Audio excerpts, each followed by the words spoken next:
Right, it is. Okay, you put a mask off now.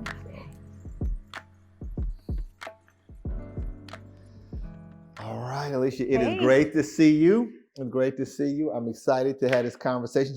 So before we get too deep into it, I want to ask, so you have an amazing, beautiful family. I want to see how your family's doing. Everybody's good. My children are driving me crazy. Virtual third grade at home and virtual preschoolers. So that's what I got going on. I have a fifth grader. I can't even imagine what it's like, because it's hard enough to make sure that her attention is, and she's not distracted. I couldn't even imagine what it's like there. I've decided my 4-year-olds are not going to learn how to read. Like, that's just a foregone conclusion. It's not happening. So it is definitely different. Well, I'm excited to be here. So I want to kind of just set the stage. You know what I'm saying? So we're doing something called Rebrand Black. And so what this is that this is a series of conversations with what we would call Black genius, Black culture, Black innovation. And so we're having just these conversations, and I'm really excited to be here. So I'm talking to Alicia Jeffreys, Senior VP of Marketing for the Detroit Pistons. Yeah. You're probably one of the people that I'm interviewing that are probably you're probably kind of living my dream a little bit in terms of, in terms of the work that you're doing. But, but what we want to do is we want to have real conversations with people who are doing amazing work. And so I'm excited about this. And I know as we started talking about it, we started talking about what will be kind of the focus. And I think we kind of settled on imagine Black culture without Detroit. Mm-hmm. Yes. And when you mentioned that, it just, I don't know, that resonated with me. It just kind of felt right. Yep. Well, so I had mentioned to Haj that there's a sticky note that I have on my desk that has that exact quote, just as a reminder for me as, we work and involve ourselves in the neighborhood, in this community, how important it is to sort of lean into our neighbors, and Black culture is a part of that. And so when we started talking about it, I know you had asked me the question about, how do I, define Black culture, mm-hmm. right? And I think I've crossed the threshold now of age where I can say the young kids, the young kids say it's a vibe, right? So Black culture in Detroit is just this energy. And we, as the Pistons, have been working with a lot of creators and artists and musicians and entrepreneurs, and they all have this contagious energy. Many of them are Black-owned business or Black artists, and just being around them gives me such inspiration and mm-hmm. motivation to continue to work with them.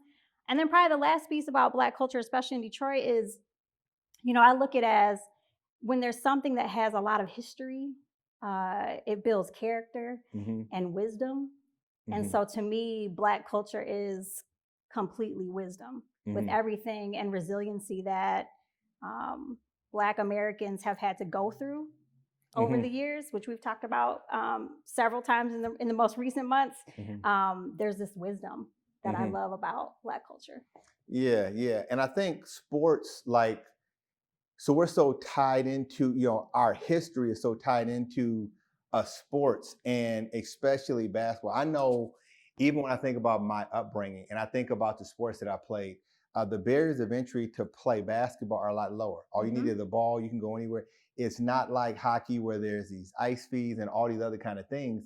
And so I think we naturally gravitate to sports like that where we could see ourselves being, Blake Griffin or whoever that is. I think basketball in particular transcends a lot of issues like race or socioeconomic status. It's that great unifier. We see it also translating into our fan base. Mm-hmm. So the NBA has one of the most, diverse demographics of fans who partake in our games. And so it is a great unifier. It brings people together innately. Mm-hmm. Yeah. So when I think about, so we're in the middle of a pandemic. And when I think about, even for me, when I think about the moment where COVID-19 really became real, I think it was was it March 12th or March 11th? March 12th. March 13th, I think. March 12th, 13th. Yeah. And so for me, I really think about the NBA was really in my mind the catalyst that really forced the world to say, okay, all right, this thing is real. And it changed our whole world. And I think about the NBA in the bubble and the restart. And so I'm interested in getting your thought about the role that the NBA played and even in the NBA bubble, what you thought about how the NBA thought through that whole process. Yeah. Well, I mean, I think for everyone, every day is a learning moment through this process. I think the NBA was an example of ingenuity and innovation, understanding that we had to be safe. Health was a priority for all of our players and the staff. So I really appreciate the NBA's approach. But I think they realized that people needed a little bit of a break from what was going on. So getting basketball back on people's televisions, even though it seemingly is not important when you talk about people's health and life or death, there was still this mental fatigue that I think people were having.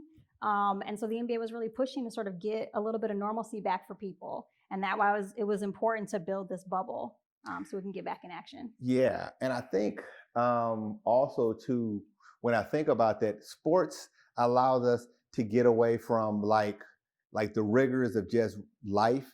And now when we're in like isolation or we're at home, I think it was even more important just to know that there was this release, because I know that there was a conversation on should the players play or should they focus on George Floyd and those kind of moments.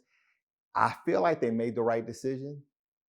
What are your thoughts on that? Yeah, so it was a very interesting time because the bubble created like this microcosm of a world.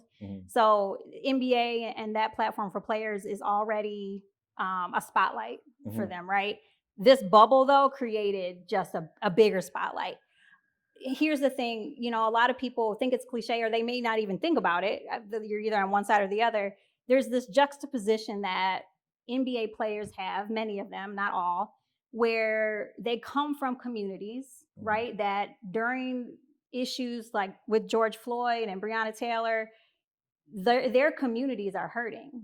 Their people are hurting. And it's very hard to separate. You can't separate the man from, you know, the job. The man is the job that they're doing, and a basketball player is doing that job. So that juxtaposition is strange, I think, for people to understand. You know, when you heard people on one side, you know, they should just play basketball. Well, not necessarily, because we have a platform like we just talked about that unifies people. And it's almost a responsibility for us to use that to move the conversation along. And I think as a brand, that's our role in that. Our role is we have the resources, we have the communication means, we have the ability to elevate player messaging and their voices. And we take that serious. Yeah. And I think that as people, like we, you know what I'm saying, we're multifaceted. So, you know, it's not like we only do one thing. And I know people in the media sometimes try to put a LeBron James or athletes into a box and, you know, and the famous quote, just shut up and dribble, right? You know, when it's very clear that they're there trying to make an impact in their community. So now if we kind of look at the Pistons, it was interesting because the Pistons moved back to the city of Detroit proper, and I think they play such a valuable role in the community and what's going on. So with all the social unrest, what has been, I guess, the thing that the Detroit Pistons have focused on in terms of trying to make sure that they're being active and being present in this conversation versus being on the back end after it's all over, saying, "Hey, we're here." So, well, I mean, I'm happy to say that obviously before this summer of craziness and social injustice that is just amplified through social media, especially because we're all just home. We put a lot of things in place ahead of that, right? For the last several years, we've been doing things in the community to bridge the gap between community conversations with DPD and young folks. So that was sort of already in place. We have our own diversity and inclusion strategies. I'm really pleased with how the NBA has brought all the teams together. We have league-wide calls every few weeks to make sure that we're sharing best practices in our markets. But in the Detroit market specifically, and for the Pistons specifically, we spent a lot of time talking about what is our organizational message, stance. How do we make sure that we hear our players and how they're feeling? So we've done a lot of sort of introspective work, looking in the organization. I think lots of companies are doing that at this point, which they should, even though they probably should have done it already. Yes. So that's another interview time. But we actually just launched a program called Power Humanity. Okay. And the point is, when you have to make a decision and someone is asking you what side you fall on, our answer to that question is we fall on the side of humanity, right? And that can mean different things to different people. But for us, it's embracing sort of change in the social justice space and making sure we're on the right side of history. I think that's important. I think also it's important to have proper representation inside the organization because, there's times where I'll see things in popular culture, I'll see companies do stuff. And when I look at it, I'm thinking like, I don't think there's any women in the room. I'm not sure there's any people of color in the room because when I look at it, there's just certain things that I see that I'm like, I know I would have caught that or that would have meant something to me. So I'm interested in terms of your view as it relates back to representation. And then maybe some of the things specifically, because I know we've had like some conversation in terms of like some of the decisions or hiring decisions like recently. So I'd love to kind of hear, your perspective on that. So, well, many organizations have a long way to go, right? We're still working towards making sure our workforce is diversified. In terms of representation, here's how I view it. And to me, diversity of thought is the most valuable thing that a company can bring to the table. I'll just use myself as a personal example. Daughter of an immigrant, grew up in Flint, Michigan, mother of 4, because let's also realize that the inclusivity of a mother's perspective brought to corporations is a very valuable one. Yes. Right? We have fans and demographics of people that are mothers and children and families. So for me, I bring all of that wonderfulness. I bring being the mother of multiracial children to the table, and the concerns and fears and the anxieties that I have for my family are represented. And if I'm not at the table, they lose all of that. Right? And then it becomes a homogeneous environment where everyone looks the same, talks the same, grew up in the same environment, and you get a really stale version of your company or your brand when it comes from one perspective. There's something dynamic about bringing people from different cultures and areas and parts of their life, right? Young and old, that just brings just such a beautiful cross section of thought. And I love that. Yeah, I definitely love that. I think it's true because I know even some of the games that we went to last year. And so when we were planning on coming to the game, every time I talk to my wife, because like I'm an entrepreneur, I have a lot more flexibility. I can kind of just come and go. And she would always say, look, okay, Haj, we need tickets on the weekend. And then we need to make sure. And so she's thinking about, okay, Kennedy has homework, all of these other things. And so I'm just thinking like, look, Kennedy's gonna have a good time. She's gonna come down here. I have that dead kind of feel. It's all gonna work out. But she's like, no, we're not going on this day. We have to go on this day. And so when you say that, it makes me think about how my wife thinks about the game and how we're gonna get us, and then where we parking so that when we leave, we can leave straight out and get back home, so we can get our daughter back into bed. Yep.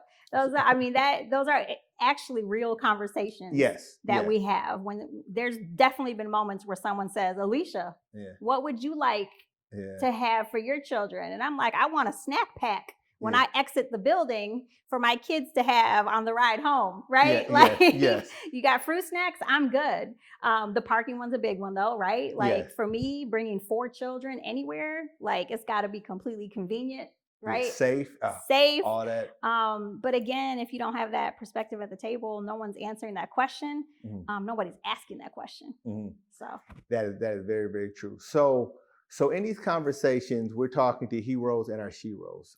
And so what I would love to hear and to kind of understand is like the NBA is a male dominated space, right? So we know it's 75 to 80% African American. I think those are in the right range or whatever. But it feels like, and I don't know the data for this, but it feels like there's more men in on the executive and staff side. So I'm wondering, because I'm sure that there are young girls out there that are going to look at you and say, like, wow, there's somebody that looks like me that sits in this seat. What would you say to them? And then what are some of the challenges that you've had to overcome? Even though you work for an amazing organization, there still has to be some kind of challenges that you have to kind of deal with. Yeah, I think we're still chipping away at making sure that number is equitable in our own organization. But we're working towards it, which is all I can ask for at this point, and I'm glad for. To lay some context, though, girls around the age of 13 tend to leave sport, right, for a myriad of reasons.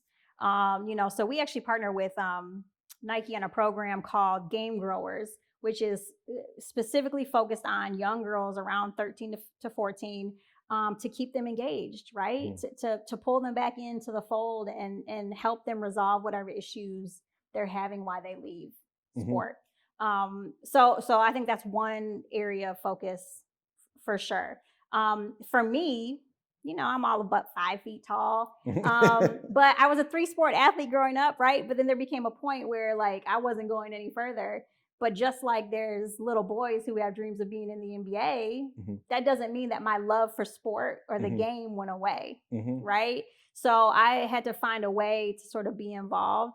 And so I would encourage, I think, young girls who enjoy being athletic, who enjoy watching sports with mom or dad, that they realize there's a path for them to be involved, and it doesn't have to be on the court necessarily. And I love that. I had a conversation with James Andrews, and he had this quote from somebody else, which I thought was very powerful. Typically, he said, "Black people are the oil, but we're never the machine."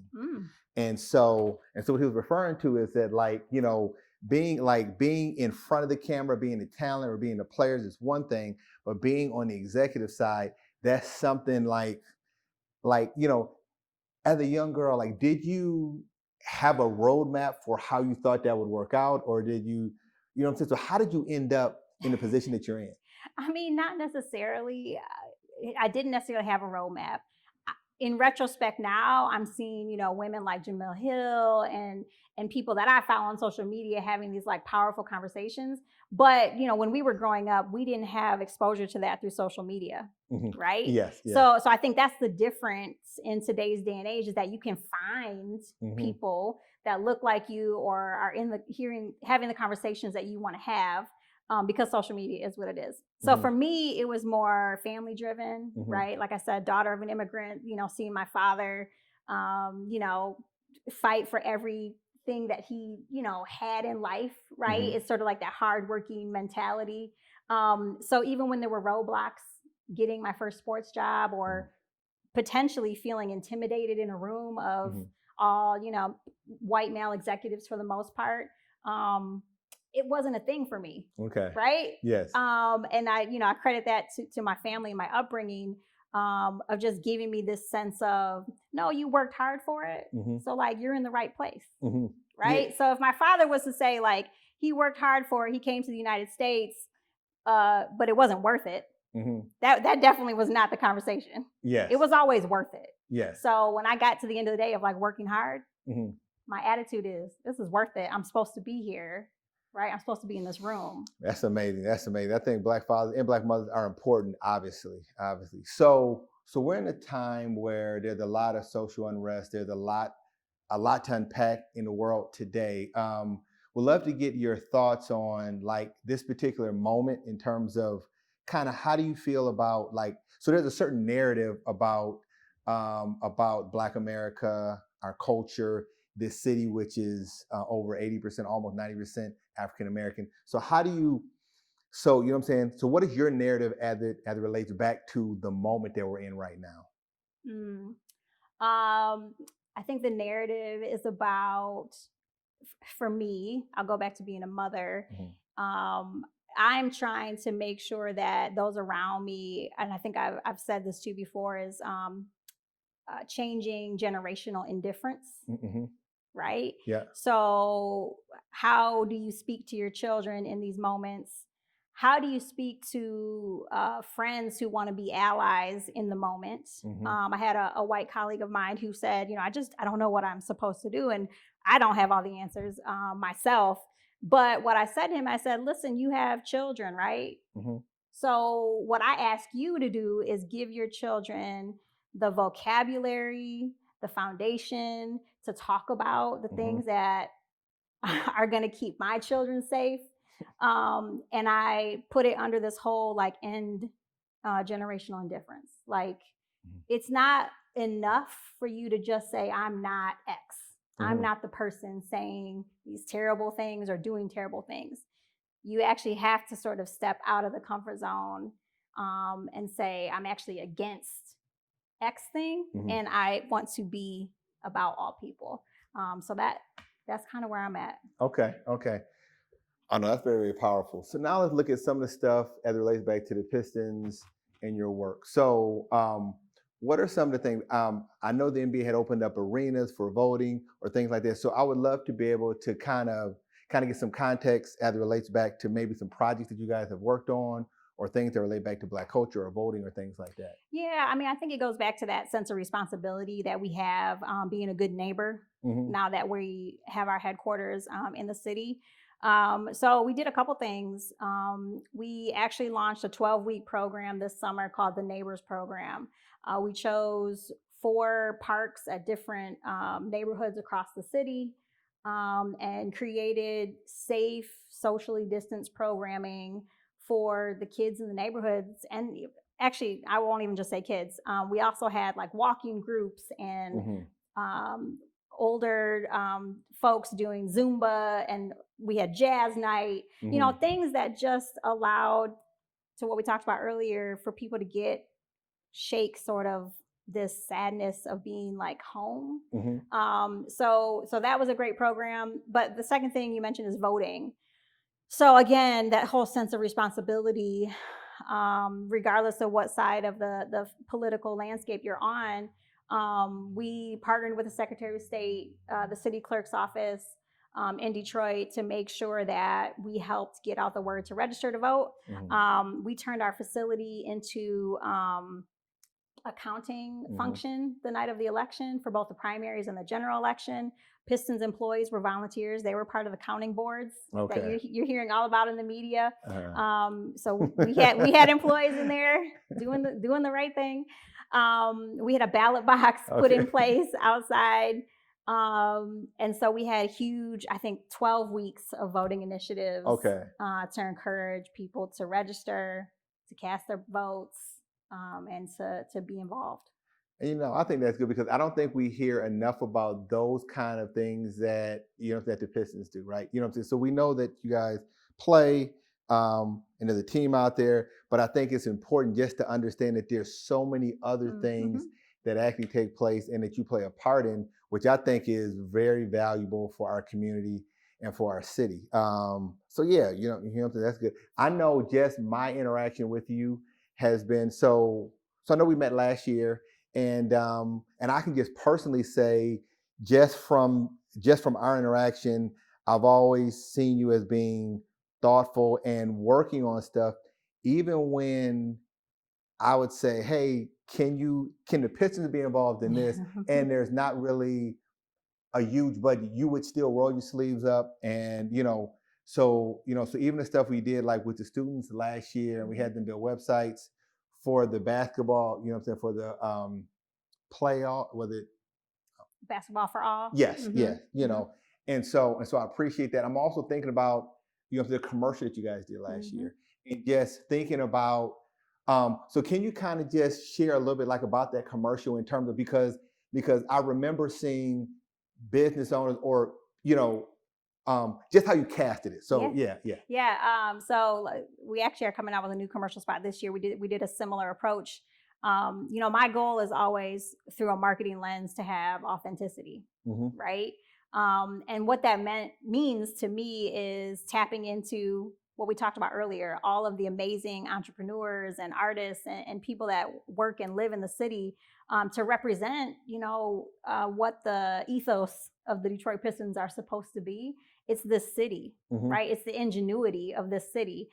So we ask small business hmm owners, we ask local influencers, culture creators, people that are in tune with what the city is all about. And it's really just that simple. Like we literally find those people who are doing amazing things in the city, and ask them to sort of be a part of our conversation. Now, I will say, I think if we weren't doing the right thing and we weren't an authentic brand, hmm that most of those people would probably say, oh, I don't really want to associate. hmm And so it means a lot to me that we haven't had anybody say no that we've asked. So I think we're doing the right thing, and we're going to continue to highlight the amazing people in the city. Yeah, so I go back and I look at like Be Free, who was a local artist. Mm-hmm. So it wasn't like you went out and got Eminem. Eminem can drop bars for sure, but I think having the local person who is coming up, or Yeah. I think about Tommy in terms of the Mm-hmm. T-shirts, and I think about how thoughtful you and the Pistons were in terms of hyper local supporting, like putting actual dollars into these small businesses, which I think is critically important. You know what I'm saying? So Yeah. yeah.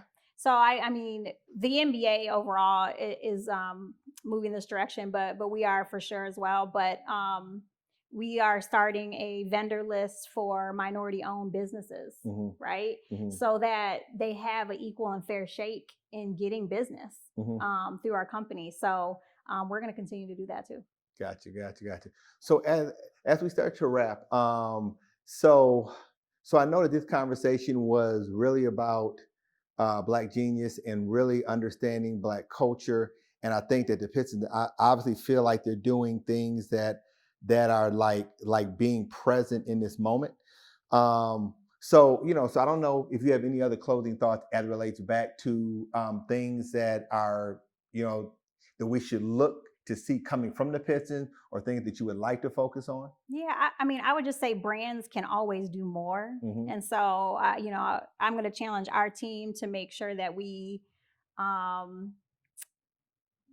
filter things through one more lens, hmm right? I think people sometimes are too quick to market. They aren't as authentic as they want to be, hmm right? So from the Pistons, I would say just be on the lookout for some really cool collaborations and things coming down the pipe. Like we're just sort of starting this new rebrand and refresh, and we have a lot of cool stuff coming. So Yeah, matter of fact, I was in Birmingham, and I was at ice cream spot, and I ran into Coach Casey and his family. And so, just I flagged him down. He had no idea, I mean, like, who I was at all. But we talked probably for close to a half hour. Like we sit good. there and he talked like we were old friends. It's His wife was amazing. there, his kids were there, and you could tell like he was really just it was I mean like I don't know if I should have been surprised, but he was very personable. It Yeah. wasn't like I was getting in his way. Like they were out bike riding as a family and they stopped and Yeah. I was like, hey, I got to talk to you. I just and all the other good stuff. So I think we have the right guy in the seat. Yeah. Obviously we have some work to do and whatnot from that standpoint, but I'm truly excited about that for Yeah, sure. yeah. Coach genuinely cares. I'll say on and off the court though, hmm because Coach definitely was a huge driver in a lot of our initiatives Okay. around voting Okay. and speaking to our players about how they make decisions, Okay. about how they vote and being involved. So it was really nice to see him on the forefront. I love the work that you're doing. I feel like you're making a difference. I know just from watching you from afar, I know you really have a heart for the city, for young people, for people of color, for women. I didn't realize that you came from an immigrant background. You know, so I think there's quite a few different hats that you wear, but I know that you wear them well and you do a really, really good job. So I just want to thank you. Oh, appreciate it. Thanks for having me. All right, thank you.